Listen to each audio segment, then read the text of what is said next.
92.2 NIVH चैलोदून लेकर आया है अपने आप में एक अनोखी और दिल को छू जाने वाली कार्यक्रमों की सीरीज मेरी बात। उम्मीद है दोस्तों इस कार्यक्रम को आपका ढेर सारा प्यार मिलेगा और कहीं न कहीं हम सभी को जिंदगी को देखने समझने का नया नजरिया सिखला जाएगा ये कार्यक्रम। तो सुनिए प्रोग्राम मेरी बात के नित नए एपिसोड्स हर मंगलवार और शुक्रवार को सुबह 7:30 बजे व पुनः प्रसारण शाम 7 बजे।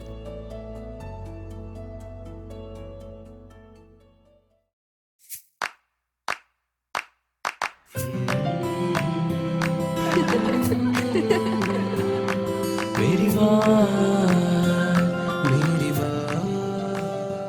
नमस्कार 91.2 NIVH हलोदून में आपका बहुत बहुत स्वागत है। मैं देवी प्रसाद यादव। आज हम आपकी मुलाकात एक खास मेहमान श्री ललन कुमार लाल जी से मुलाकात कराते हैं, जो कि आपके मनोरंजन के लिए कुछ खास बताएंगे। तो श्री ललन कुमार लाल जी 91.2 NIVH हलोदून में आपका बहुत बहुत स्वागत है। धन्यवाद। और आप हमारे श्रोताओं को कुछ अपने बारे में बताएंगे कि आप कहाँ के रहने वाले हैं और आपकी शिक्षा दीक्षा कैसे हुई। धन्यवाद देवी प्रसाद जी। मैं बिहार का रहने वाला हूँ, खगड़िया डिस्ट्रिक्ट। वहाँ जब मैं 7 इयर्स का था तो उस समय मैं दृष्टि दिव्यांग हो गया। और कारण था कि 1978 के आसपास स्मॉल पॉक्स का प्रकोप बहुत ज्यादा था। चूँकि गाँव में डॉक्टरों की कमी थी, लोगों ने दिखाया, माता पिता ने दिखाया आसपास, और बहुत दूर तो नहीं ले गए, आसपास दिखाया, कोई मेडिसिन, किसी ने दवाई, पहले ओझा और वो चलता था कि किसी से दिखा दिया, किसी ने कुछ दवाई दे दी तो हो जाता था, पर ज्यादा डॉक्टरों को दूर नहीं ले गए लोग। तो आसपास में दिखा, पर फिर भी दृष्टि आई नहीं और धीरे धीरे जो है रोशनी चली गई। आप दिव्यांग हो गए? जी, दिव्यांग हो गए। तो लाल जी, मैं ये आपसे पूछना चाहूंगा कि आप जब दिव्यांग हो गए, क्योंकि पहले आपने दुनिया देखी, उसके बाद आप अचानक दृष्टि दिव्यांग हो गई, लेकिन उसके बाद फिर आपको कैसा महसूस हुआ, अपने आप को कैसा लगा? हाँ, तो जब मैं दृष्टि दिव्यांग हो गया तो उस समय मुझे बहुत अटपटा सा लगा, और चूंकि अचानक आंख खो गई तो लगा कि ये क्या हो गया। और उसके बाद मैं थोड़ा सा रोना भी शुरू कर दिया था कि क्या हो गया। सभी लोगों ने समझाया, माता पिता ने, आसपास के लोगों ने, कि कोई बात नहीं है, आगे और हम चेक करवाएंगे। तो चेक क्या करवाना था, गाँव का एरिया था तो वहाँ ज्यादा दूर लोग नहीं ले गए। जब मैं रात में सपना देखता था, बल्कि उस समय की बात नहीं, बहुत दिन बाद भी मैं जब सपना देखता था तो लगता था कि मेरी आंख है और मैं सब कुछ देख रहा हूँ, वो बहुत जैसा कि मैं पहले देखता था। तो इस संबंध में मैं जानना चाहूंगा कि आगे जीवन में आपने क्या सोचा, फिर क्या करने के लिए, पढ़ाई लिखाई के बारे में? उस समय मैं चूंकि बच्चा था तो मुझे सोचना तो ज्यादा नहीं था कि कहाँ क्या हुआ, लेकिन हमारे गांव में एक सुरेंद्र यादव करके, हमारे आस पड़ोस में ही चाचा लगते हैं, वो थे, और वो पहले मुंगेर डिस्ट्रिक्ट में उन्होंने पढ़ाई लिखाई की थी। तो उन्होंने बताया कि इसका जो है इलाज के चक्कर में ज्यादा मत रहो, क्योंकि आंख की दृष्टि जा चुकी है, तो इसको जल्दी से वहाँ पटना पहुँचाओ, जहाँ की नेत्री वो दिव्यांग जनों की पढ़ाई की व्यवस्था है, स्कूल है, तो वहाँ पर पहुँचाओ ताकि इसका जीवन उज्जवल हो सके।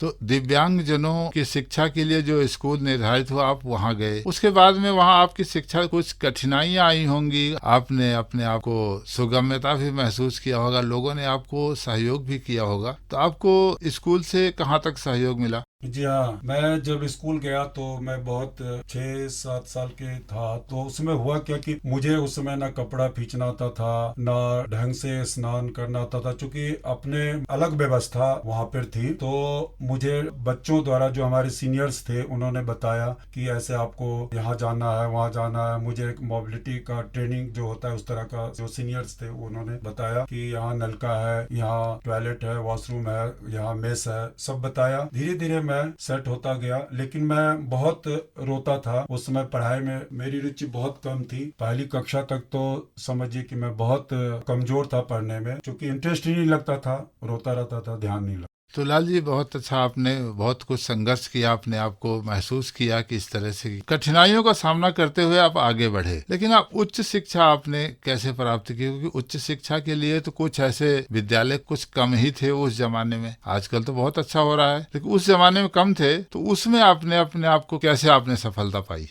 यादव जी, इस समय मैं जब 10th पास किया वहां से दिव्यांग स्कूल, वहाँ नेत्रहीन विद्यालय पटना कदम कुआं से, तो उसके बाद पहले इंटरमीडिएट था नहीं उस समय। 10th पास होकर के हम लोग कॉलेज जाते थे, तो पटना विश्वविद्यालय का पटना कॉलेज पटना था, वहाँ पे हम लोग इंटरमीडिएट में गया, तो वहाँ पे एडमिशन हुआ। और उसके पश्चात चूंकि वहाँ पर मेस कभी बंद हो जाता था, कभी चालू होता था, तो हमारे जो सीनियर्स लोग थे तो वो पहले स्टॉप हुआ करता था, तो स्टॉप पे खाना बनाते थे, कुकर में खाना बनाते थे। उस समय मुझे भी सिखाया, क्योंकि कभी होटल काफी दूर था और महंगा भी था, और हम लोग बहुत ही मीडियम फैमिली से आए हुए थे कि हम लोग उतना अफोर्ड नहीं कर सकते थे कि होटल जाके खाएं। तो उस समय हम लोग अपने आप चावल खरीद के, आटा खरीद के अपने आप सीखा बनाना, फिर स्टोव जला के रोटी बनाना सीखा। मतलब 1-2 दिन, 2-4 दिन तो ऐसे नहीं बना, कच्चा बना, जैसे तैसे बना। फिर धीरे धीरे साथियों के सहारे जो है सीखा, और फिर हम लोग बनाना शुरू कर दिए। तो जब भी मेस बंद होता था तो हम लोग खुद ही खाना अब बना के अपने खा आप लेते आप लोग कर थे। जी, लेते थे। अपने आप बना के खाते थे। तो इस तरह से आपने बहुत कुछ, आपने मेहनत किया, आपने संघर्ष किया, परिश्रमशील रहे, ऐसा महसूस होता है आपसे। लेकिन मैं जानना चाहूँगी, आपने जो अपने पैरों पे खड़े होने की बात की, कुछ कि आपने अपने पैरों पे आज खड़े हैं, तो वो चीज आपने कैसे हासिल की, वो मुकाम आपने कैसे पाया? सर, ऐसा है कि हम उस समय जब इंटरमीडिएट पास किया, फिर बीएड किया संस्कृत में, और उसके पश्चात मैं सोच रहा था कि सर्विस कहाँ लगेगी या नहीं लगेगी। मन में जैसा कि युवाओं का होता रहता है कि क्या होगा, तो उस समय मेरे मन में ये भी था कि यदि सर्विस नहीं लगे तो बिजनेस पर्पज से अलग से कुछ करूंगा, ताकि अपना जीवन यापन कर सकूं, किसी पर बोझ न बन सकूं, अपने आप को स्टैंड हो सकूं। तो इसके लिए मैं 1-2 बार दिल्ली भी आया था। दिल्ली आकर के मैंने अपने एक साथी था सुनील कुमार शर्मा जी के साथ मैं आया, वहाँ भी 2 जगह पता किया कि कहाँ से मैं कुछ कर सकता हूँ। तो उस जगह से 2-4 बातें पता की, और उसके बाद हम एमए में एडमिशन लिया था, दरभंगा कॉलेज है वहाँ पे पटना में, यूनिवर्सिटी। उसके पश्चात क्या हुआ कि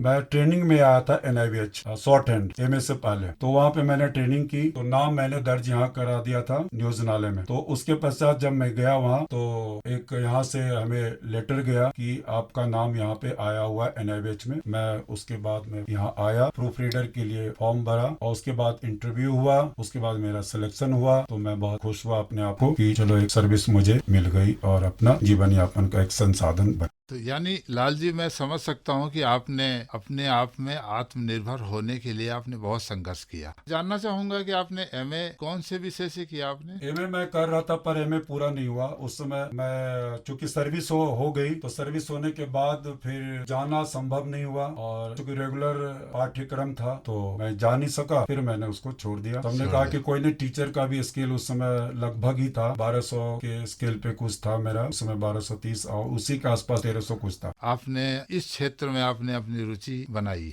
और मैं जानना चाहूंगा कि सर, आपने जब नौकरी आपको मिल गई, आत्मनिर्भर हो गए, उसके बाद में आपने परिवार के बारे में कुछ सोचा होगा कि हम अब अपना परिवार बसाएं। तो शादी के बारे में आपने कैसे, आपकी कोई अरेंज मैरिज थी या अफेयर था, कोई लव मैरिज थी, ऐसा कुछ था? घर वालों ने अपनी शादी के बारे में कोशिश की आपकी की? यादव जी, आपने सही पूछा। यहाँ पे जब मैं आया तो यहाँ भी बहुत लोगों ने कहा कि आपकी शादी हो चुकी है या नहीं हुआ चूंकि, तो मैंने कहा नहीं, शादी नहीं हुई है। कई लोगों ने कोशिश भी की कि आप यहाँ को, लेकिन मैं चूंकि माता पिता का बहुत प्रयास था हमारे जीवन में आगे बढ़ाने के लिए, तो मैंने कहा था कि 1 साल 2 साल मेरे माँ पिताजी को टाइम देना है। यदि वो करा देंगे अरेंजमेंट तो ठीक है, नहीं हुआ तो फिर बाद में सोचेंगे। मैंने किसी को आश्वासन नहीं दिया।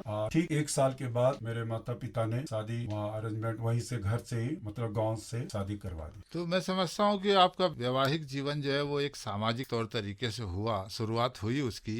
और अब आगे आपके परिवार में आपके बच्चे हैं और पत्नी है, आप सब यहीं आप एक साथ रह रहे हैं? हाँ जी, हाँ। शादी के बाद हम लोग मतलब एक ही साथ पति पत्नी रहना शुरू किए।